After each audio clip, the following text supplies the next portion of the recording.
Ukitaka kufanikiwa duniani, kuomba peke yake hakutoshi, kutoa sadaka peke yake hakutoshi.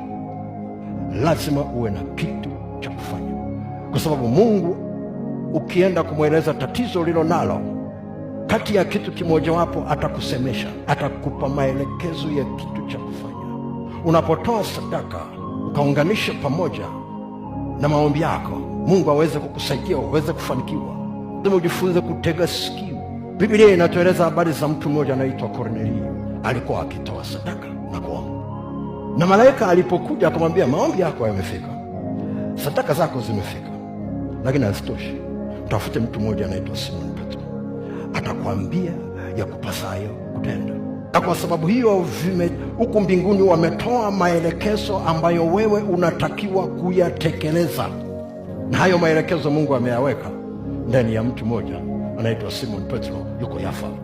Wakati Yesu alipokuwa anatoa ripoti kwa njia ya maombi kwenye Yohana 17 na kumweleza baba yake, kati ya jambo moja wapo alilosema, alisema kazi nimemaliza. Alizungumza na wanafunzi wake akisema, chakula changu nilicho nacho ni hiki, niatende mapenzi yake aliyenipeleka, kaimalize kazi yake.